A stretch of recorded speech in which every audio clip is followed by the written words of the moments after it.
This week on Driven, we've gone motorsport crazy.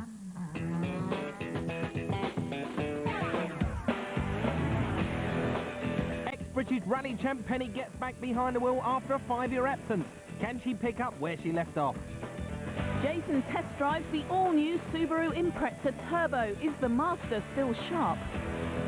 We name all the winners in the Driven Car of the Year, but first, Mike attempts to smash the 24-hour land speed record.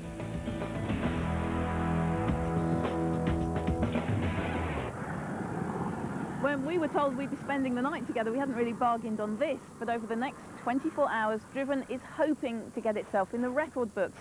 The one we're after is the land speed endurance record for 2 to 3 litre production cars, and it hasn't been broken for 17 years. Now, to have a chance of breaking this record, we have to do an average of 130 miles an hour for 24 hours. And there are 2 teams of drivers. One of them are professional touring car drivers, and the other team are journalists. I'll be joining the journo's car, but both teams will have a go at doing the record, so we don't expect much rivalry. Much. The cars we're going to be driving are Volvo S60s, modified for long-distance motoring, and seen here getting familiar with the 2-mile bank circuit. While the pit team rehearse refuelling, me and the other 5 journos run through the all-important driver changeovers. With as little as 30 seconds allowed for these, there is no margin for error. Preparation of belts, loosen the belt, unbuckle, preparation of belts, pull the thing out, pull the radio out, pull into a stop. As it's going on the air jacks, doors been opened and I'm climbing out. What we want to do is break as many records as possible, and in order to do that we need to stick to that plan. Next, Chief Engineer George Howard Chappell talks us through the strategy. As well as the big one, the 24-hour land speed record, there are another 23 shorter distance records up for grabs. The motoring journalist Volvo gets underway first, with the pro driver's car starting a few minutes later. The current 24-hour land speed record was set in 1983 for Romeo in a GTVS, averaging 150 miles per hour. We aim to keep our speed well above 130 miles an hour to smash that record. As I'm taking the second 2-hour shift in the journo's car, there's a pretty good chance that I'll be at the wheel when we break some of the shorter distance records. I am now butterfly. It's going to be black, pitch black. Now this time of night, it's going to be dark. I'm going to be scared, obviously, and then I've got to get out there and get straight on. So, like, build yourself up to, you know, a speed. It's like, get out there and get, we want you up to 150 miles an hour and stay there. As well as refuelling, every 4 hours there's a complete tyre change. The driver's side front tyre loses 7mm of tread in that time as it's under the most stress. It's a bit like me and how I'm feeling right now. It's now dawning on me. I'm just about to go and drive flat out for 2 hours in the dark. Love you, Pen. Mike's looking really nervous. It's been really calm all morning, all day, and all of a sudden his cheeks are flapping and his voice is quavering, and I'm not surprised because I have to say that the thought of jumping in this car for 2 hours now, it's just horrible, horrible thought. Getting in the car is hair-raising and I can't afford to mess it up. Here we go. Not at least because there's a rumour that the professional drivers don't rate the journalist's chances. Well, we'll soon see about that, won't we? Oh, blimey, that was scary. God, my nerves are going 10 to the dozen. Straight up to speed as quick as I can. I'm doing an indicated 150 miles an hour. My heart's going 10 to the dozen. A bit of light pressure on the steering, the car feels good. God, it's hot in here. Then we get the first clue that not everything is as it should be in a professional driver's car. Oh dear. Just passing the pits now, the other cars come in for a change. That means I've got Alain Menu, British touring car driver, the champion of last year. At the moment, it's following Mike Brewer around the circuit.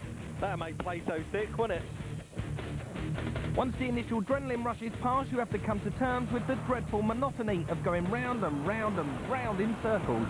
Going through the radio channels at the minute. Try and get myself a bit of music to listen to. Tickets are available. I'm now starting to feel bored. Boom, boom, boom, boom, boom, boom, boom, boom, boom, boom. It is relentless. Feels like I've been in here for 5 hours. It's just black. There's nothing else. The only reference point you get is the bridge. other than the pit crew, obviously. Just you, a road, not much else. It feels pretty lonely. At last, my shift is over and I'm called back into the pits to hand over to the next driver. Oh, not before time, I can tell you. Okay.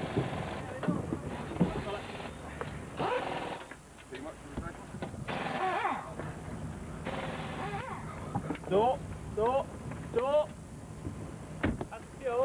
Subject to confirmation, you set 2 more national British records, 3 hours and 500k, 141 averages, building on what Anthony Reid achieved in the first hour. We've just set 2 new British land speed records. What was that those professionals were saying about us journalists not being able to drive? But it's a bit too early to boast. There's another 20 hours to go and anything could happen.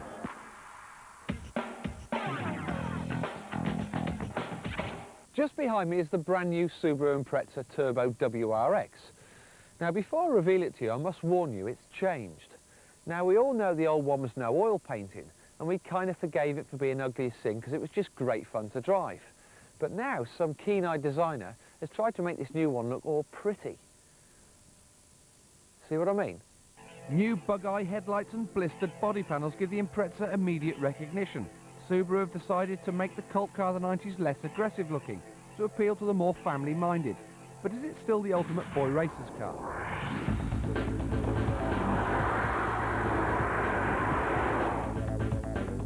There's been a complete overhaul in here. The driving position's been improved. Although I will say I feel these rally spec seats have been designed for a male model's frame, which is fine for me, but others may find them a touch on the tight side.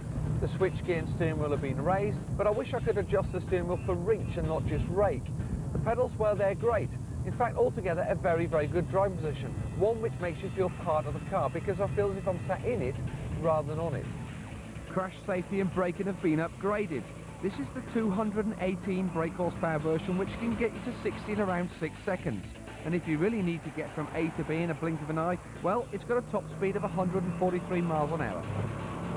One thing I liked about the old Impreza was the steering, and it's the same on the new car, if not better. It's pointy, and what I mean by that is it's very accurate and precise.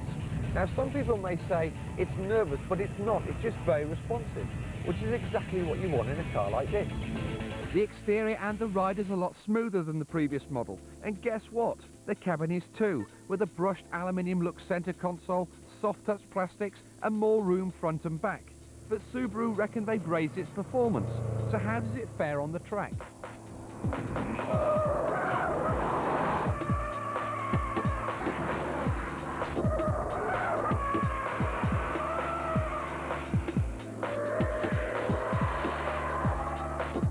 Now we're on a damp circuit, so overall grip levels are going to be down.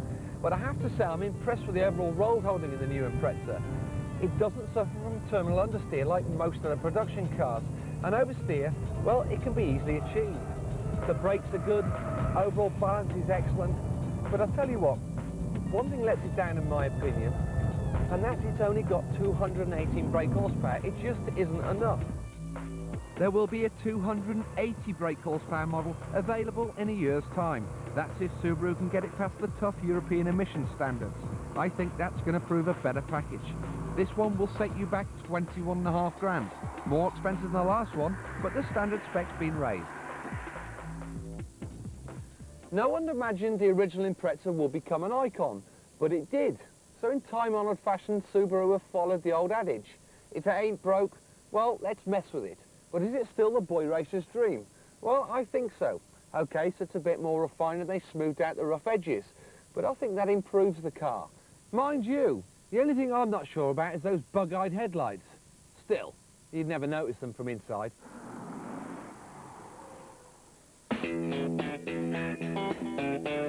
Coming up, Mike continues his quest to rewrite the record books and will be naming the driven car of 2000. But now, Penny Power slides back into the world of motorsport.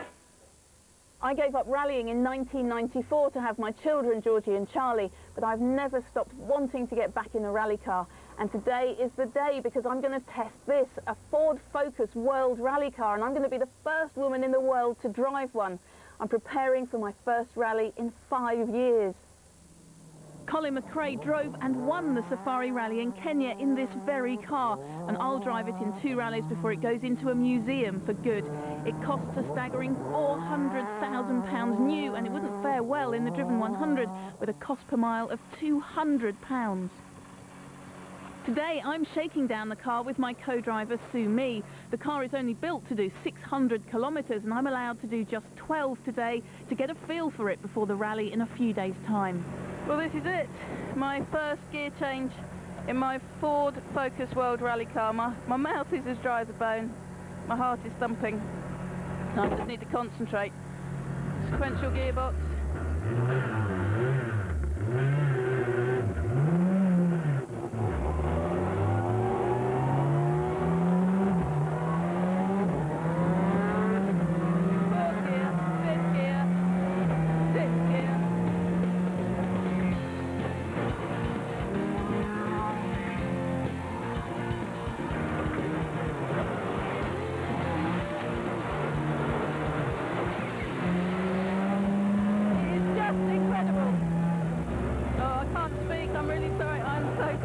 By what is happening.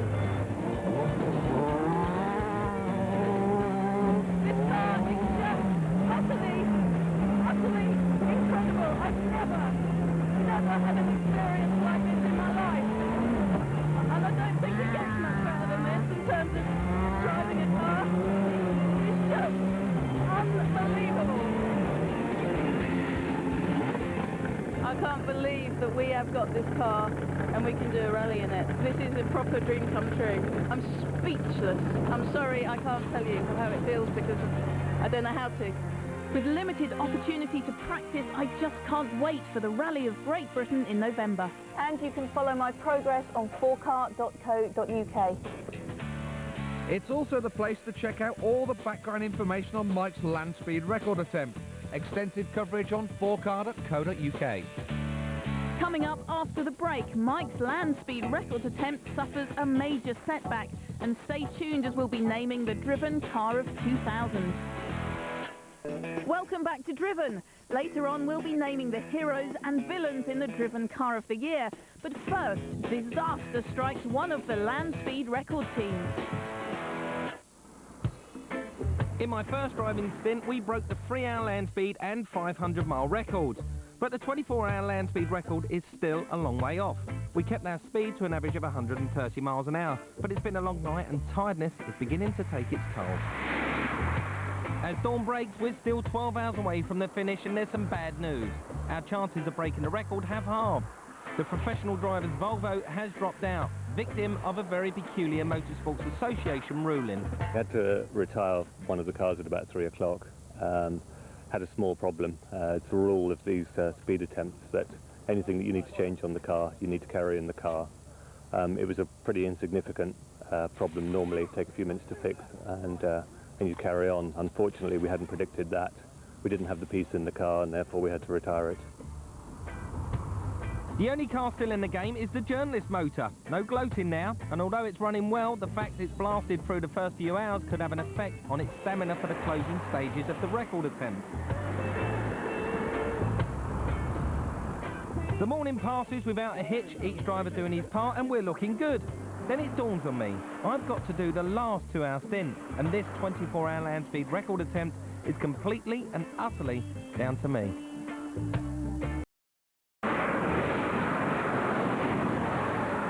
It's been a really long night. You're looking a little bit tired. I am very tired. You've got 4 or 5 minutes before you do the last stint of the 24 hours. And I hate to say this, but I'm afraid the pressure is all on you. Thanks, Ben, and I know it as well. Everywhere I look, I'm being given instructions by all and sundry. The world and his boy are on my shoulders at the moment, and I can feel it.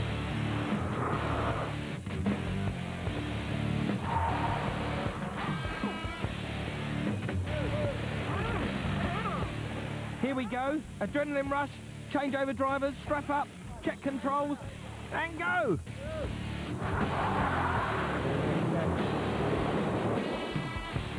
Okay, so I'm in the car. We're off and running. Last stint. I'm in, I'm settled down. I've got 2 hours of this. It's going to be a relief when I get out of this car, I can tell you. It's a little bit nerve-wracking. So I'll just sit and try and enjoy the journey and enjoy, hopefully, taking this car into history. And I'm part of it. Fantastic. For the next hour, everything went to plan. But 23 hours and 10 minutes into the record attempt, I get worrying news from the pits. I've been told there's a problem with the drive shaft, so I've got to be careful with that. One of the gators has split. And that means all the grease inside there has come out, so the drive shaft is just basically running dry. There's that vibration. I can feel it now. Hopefully the cool air running underneath it will enable the drive shaft to just keep cool enough and not cook itself.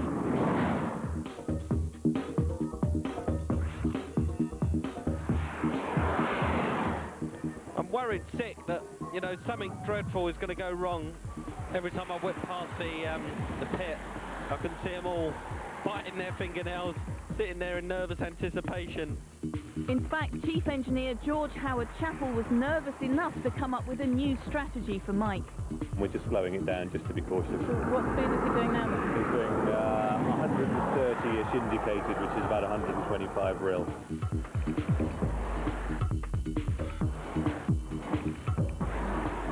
The strategy's paid off. By dropping my speed, the car seems to run a bit smoother. Must only be a few minutes left. Look at the smile on my face, I can't wipe it off now. Yeah, I hope there's some champagne flying when I get back there, because I won't be driving anywhere, that's for sure. At last, it's all over. After a night and day of driving at just under 135 miles an hour, we've broken 18, including the biggie, the British 24-hour land speed record for 2 to 3 litre vehicles. Brilliant. Well done, Brad. Well done. The only problem is, it'll take the Motorsports Association a year to sort out the bureaucracy and confirm it. Doesn't stop us celebrating, though.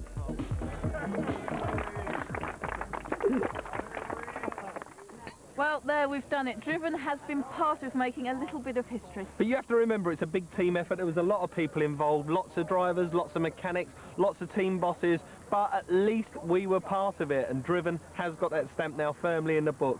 So, congratulations to us. Well done you. Brilliant drive.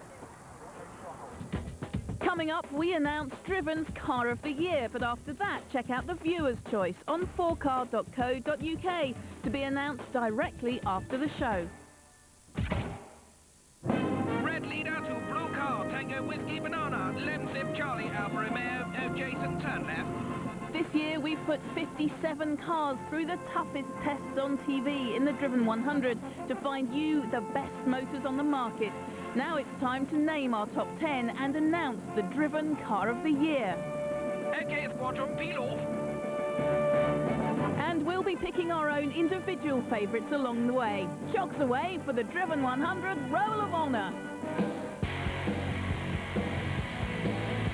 My personal favourite would be the car that stomped all over the mighty Rolls-Royce Silver Series earlier on this year during the Driven 100, the Mercedes S500. Not only does it have a dark side, but it will also waft you to work in absolute comfort. It even has a small fan built into the seat to blow cold air over your bum. It's probably the best luxury car in the world, and if I had a spare £57,000 it costs to buy one of these things, I'll be down my local Merc showroom quicker than it takes this car to do 0 to 60. And believe you me, it's pretty quick.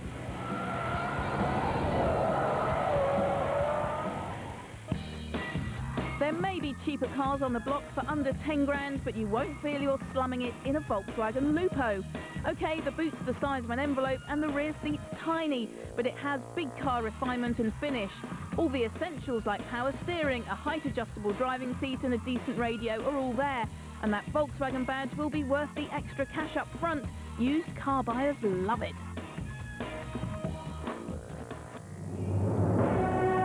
The best off-roader of the year turned out to be a car. Well, 2 cars, the Audi Allroad and the Volvo Cross Country, are soft-roaders. Good in the mud without being a handful on the road. Thanks to clever drive systems, they can send power wherever a wheel is slipping. The Audi can lower and raise itself to suit the terrain, but the cheaper Volvo handles itself too.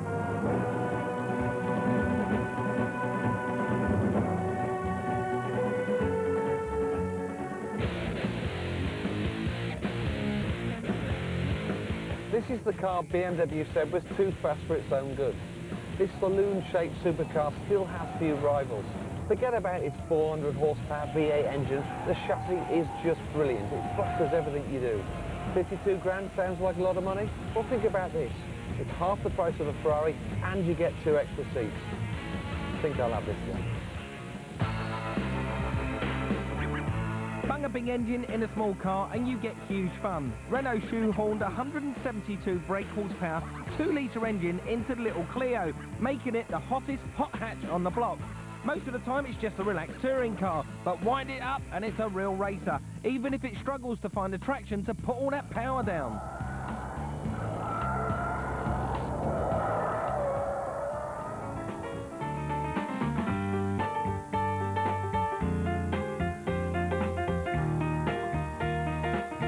It dropped like a space hopper into people carrier land and solved all our problems.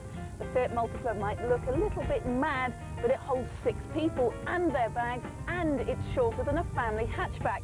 And what's more, it's brilliant fun to drive and well priced, so who cares if people stare?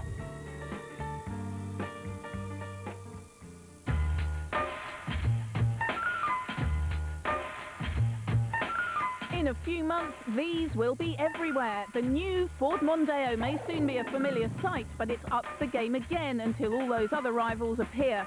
It's refined, roomy, safe and stuffed full of gadgets to please fleet and family drivers alike. So it's a Ford. Don't be a badge snob.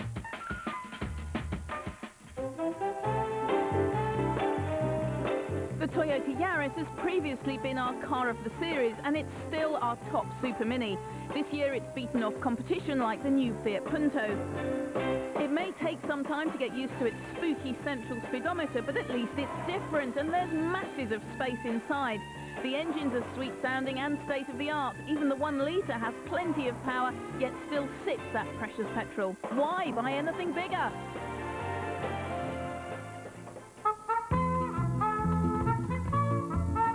With all these winners, there's got to be the odd loser. We didn't want to get back into the Citroen Saxo first again, but the producers made us. On paper, it seems like a huge bargain. A proper new car for under 6 grand. But look closer, and it's an old design with an awkward driving position and no power steering. It's not awful, but it's a tough world out there. Spend a little bit more for a lot more car. Now let us out, please. So the Driven 100 has spoken, the lines have been drawn, but a best car there must be, and points win prizes. So without further ado, Driven's car of 2000...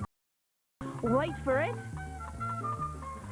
No expense spared for our Millennium winner, and the Driven 100 Oscar goes to... The brand new Ford Mondeo. It's a great all-rounder that scored highly in every category. It just goes to prove that the best car doesn't always have the ritziest badge. We'll see you next year. Ta-da! Bye!